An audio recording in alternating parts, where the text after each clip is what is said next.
জানুয়ারির প্রথম সপ্তাহেও ইসরায়েলের ভূখণ্ড লক্ষ্য করে হামলা চালিয়েছে হামাস। অন্তত 3টি রকেট ছড়ে ফিলিস্তিনি স্বাধীনতাকামী গোষ্ঠীটি, যাতে দেশটির একটি বাড়ি বেশ ক্ষতিগ্রস্ত হয়। এ স্থল অভিযানেও নিয়মিত প্রতিরোধ গড়ে তুলছে হামাস যোদ্ধারা। নতুন বছর ফিলিস্তিনিদের হামলায় বেশ কয়েকজন ইসরায়েলি সেনাও হতাহত হয়েছে।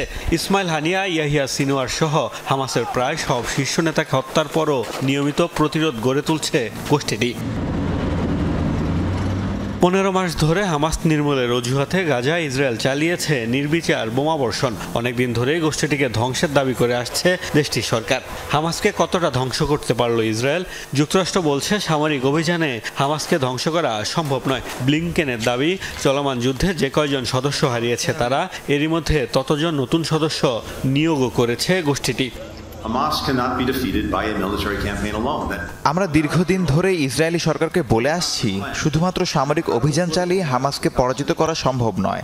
উত্তর গাজায় দেখুন, যতবারই অভিযান শেষে ইসরায়েলি সেনারা ফিরে গেছে, ততবারই নতুন করে হামাস সুসংগঠিত ও পুনর্গঠিত হয়েছে। হামাস এই যুদ্ধে যত সদস্য হারিয়েছে, আবার ঠিক ততজনকে নতুন করে নিয়োগ দিয়েছে।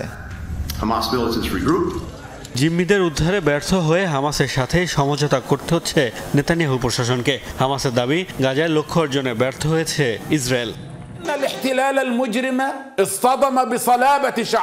দখলদাররা তাদের লক্ষ্য পূরণে সফল হয়নি। আমাদের জনগণ ভূমি ছেড়ে যায়নি।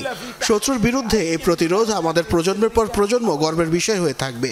আমাদের জনগণ তাদের সব অধিকার ফিরে পাবে। আমাদের ভূমি, জেরুজালেম সহ সব পবিত্র স্থান পুনরুদ্ধার করবে। ফিলিস্তিনিরা বলছেন, স্বাধীনতার আকাঙ্ক্ষায় যুগ যুগ ধরে চলমান এই প্রতিরোধ লড়াই হত্যাযজ্ঞ আর দমনপীড়ন চালিয়ে নিশ্চিহ্ন করা সম্ভব নয়।